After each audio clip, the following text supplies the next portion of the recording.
This slideshow will focus on, again, a big area of time, all the way between 1815, all the way up to the Civil War, and so the whole antebellum time and how the culture changed in America during that time. So the first thing to talk about were new immigrants coming in. From 1815 to 1860, many immigrants started to come into America. And they were coming into America mainly because of push factors from other countries. I hope you remember this from previous grades, but push factors are going to be those things that push you out of your old country. The pull factors are the things that would pull them into America, but we're talking about the push factors. What was the reason they left?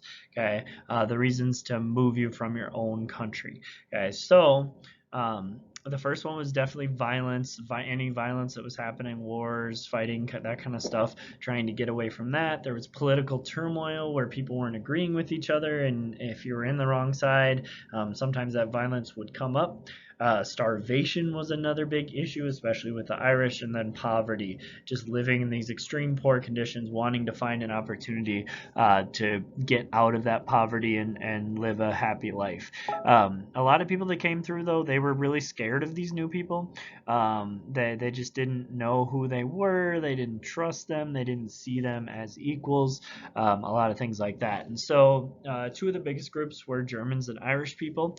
About 2 million people came in from Ireland, and the reason this happened is because there was a potato famine, the Irish potato famine, where disease rotted out a whole bunch of their potato crop, and that was a huge part of the Irish diet and how they fed their people. And so tens of thousands of people died of starvation in Ireland, and some of them came over to America to try and make a better life. And they came with no money, and they came with very few skills, and they settled in these northeastern cities, and just tried to find whatever work that they could as unskilled laborers, servants, working in factories, whatever they could possibly do.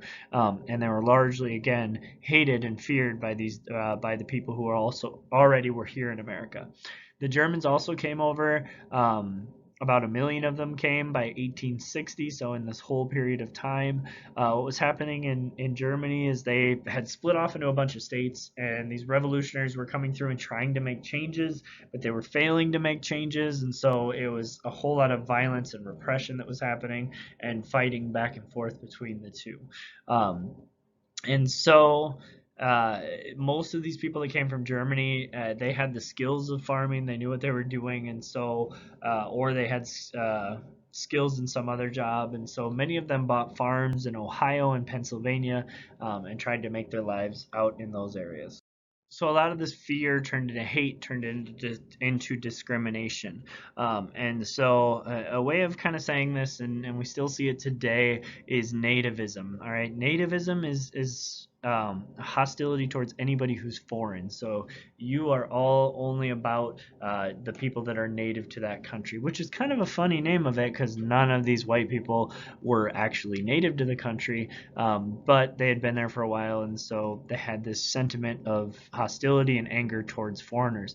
And they really were also anti-Catholic, which is kind of interesting, because a lot of the people that came over here and developed America were Protestant. They saw Catholic as this strange and not good people. And so this anti-Catholic sentiment really hurt the Irish too, because the Irish were mostly Catholic people. And so groups were formed, and all of these groups said, we're going to get together, and we hate these people. We're nativist groups, and we pledge that we will not ever vote for a Catholic, and we actually want to vote for people who want laws to ban immigrants and Catholics from ever getting power in our country, because they can't be trusted. And so they wanted them to never, ever be able to get into political office. One of these groups, probably the biggest one, was called the American Party. American Party, big nativist group, wanted all of these, kind of a lot of these same exact things. But they were known as the Know Nothings. They had a secret membership. They built a large following. There were a lot of people, and if anybody would ask them about it, they would just answer, "I know nothing."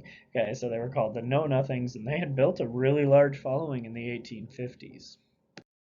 At the same time, the Second Great Awakening was happening in America in the early 1800s. The leaders of this movement, the Great Awakening, were trying to bring back Americans' commitment to religion. And so these Protestant leaders would hold these big camp meetings, multiple days where everybody stayed over, and there'd be days and days of song and prayer and preaching, and they would preach that all people could get grace through faith. So if we connect and commune with God, with this Christian God that they believed in, then everyone would be able to be saved and be a better person, and that's what we want, is for everyone to become a better person. All right, and so this man right here was one of the big time voices of this movement. This was Charles Finney, and Charles Finney said everyone can be reborn and saved. So it doesn't matter what you've done so far. You can save yourself if you just give yourself over to God. And his idea was to create as much fiery emotion as he possibly could with his very, very emotional speeches.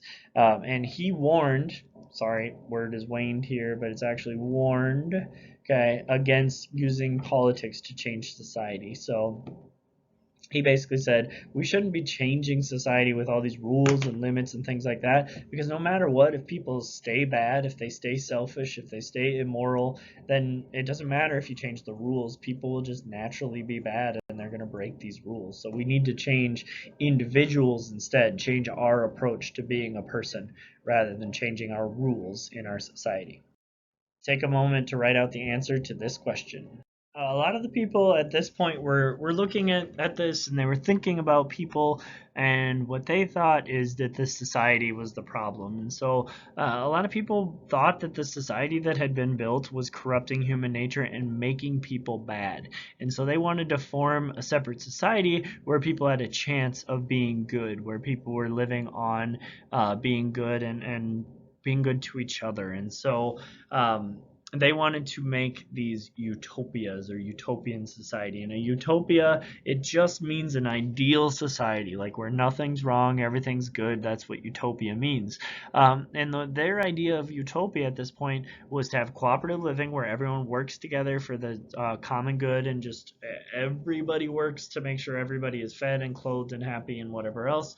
And nobody owns anything, so no private property at all. And some of the bigger ones were Brook Farm in Massachusetts, Oneida Community in New York, some of these big communities that are really famous in the world of these utopian societies. One of the groups that was really big for a small period of time was the Shakers. And the Shakers, they believe that all members are socially and spiritually equal. So nobody is better than anybody else. And this is a really good idea. And they got up to about 6,000 members before it started to decline. And the problem with the Shakers was they didn't believe in marrying or having children. So the only way they could expand or get new members was to convert people from other, societies, to bring more people in from the society. And so, it became difficult to continue to repopulate your group of Shakers when you couldn't have any children according to your beliefs. Other people that were influenced by this Second Great Awakening, by this the emphasis, that's the word I was looking for, this emphasis on religion, were philosophers and writers as well, which we'll talk about on the next slide. But the philosophers started to really think about things, and it brought on this period of kind of two different feelings, the feeling of romanticism and the feeling of transcendentalism. That's a big word. Okay, transcendentalism. Okay, and romanticism is essentially that you are really romanticizing yourself. Love, nature. Nature heals. Let's bring it all together. Okay, what's important is how you feel about things, and how your connection is with God, and your connection is with nature and the world and the individual, and how you feel. What's happening inside of you is what matters the most, right? And how you feel about it. Whereas transcendentalism is kind of the opposite a little bit, right? That's where you look outside of you. It's where you take the limits of your mind that allow you to perceive things, what you see, the facts, all that kind of stuff. You have to go past those limits that you put on your world, and really let your soul, not your mind, embrace the beauty of the whole universe. The idea that the universe is big and unexplainable, and you need to go out there and just embrace it and take it on. Okay, and so those are kind of the two main philosophical feelings that would uh, drive a lot of the cultural things that were happening in America at the time. There are a lot of writers that were kind of caught up in this romantic or transcendental uh, write or philosophy, and they started to write in those forms. And you see some of the really great American literature come out at this time, this 19th century American literature. And Ralph Waldo Emerson is one of them. In 1836, he wrote an essay called Nature, where he was really focused on reaching or in order to reach fulfillment, in order to be happy, you have to connect with nature and have that one communal relationship with nature. Henry David Thoreau wrote the book Walden, and he wrote it all about his experiences and feelings living in a cabin on Walden Pond, this handmade tiny little cabin out on Walden Pond. For a period of time, he just wrote about his experiences. Washington Irving wrote interesting stories such as The Legend of Sleepy Hollow, with the headless horseman and things you maybe have seen around on Halloween time in movie form. James Fenimore, he did a lot of these native ones, so he romanticized the natives and the frontier explorers and the people out in the West, and he wrote The Last of the Mohicans, as well as other books and stories about the natives. Nathaniel Hawthorne was a New England man. He wrote The Scarlet Letter. He showed kind of this Puritan time in New England, and the negative ways that could be perceived, the negative things that could happen if you are to sin in your life. So again, this religious feeling and the religious emphasis. Herman Melville wrote the book Moby Dick, which I'm sure you've heard of, and then famous poets from America, Edgar Allan Poe, Walt Whitman, Emily Dickinson, also found fame. Walt Whitman wrote about a lot about nature. Emily Dickinson wrote these intensely vivid and kind of weird, but really, really personal poems. And then Edgar Allan Poe, of course, wrote horror poems. Take a moment to answer this question, please. At this point, something called the penny press was happening as well. This is kind of a movement in American history and American media. It was essentially these cheap newspapers were able to be printed. It was cheap and easy to get them printed and out to the masses, and so they provided reports on things like fires and crimes and marriages and gossip and politics and local news and anything that people were interested in, that people wanted to read about. They were found in those newspapers, in these penny presses. Cheap to read, or cheap to make, so they were cheap to buy, easy to read. It gave people entertainment. There also were more broad, larger magazines. There were more general interest magazines, and they were kind of developed for a certain group of people. So Godey's Ladies Book was a book that was made for women. The Atlantic Monthly kind of catered its stories towards the more well-educated. It was kind of a fancier thing, whereas Harper's Weekly just tried to catch the normal, everyday person. It had all kinds of stuff from book reviews to news reports to everything that you could really imagine that a typical American would want to read about. Take some time to write out 3 questions that you have about these notes so far. If you don't have any, then create 3 test questions you might see on a quiz or test from this material.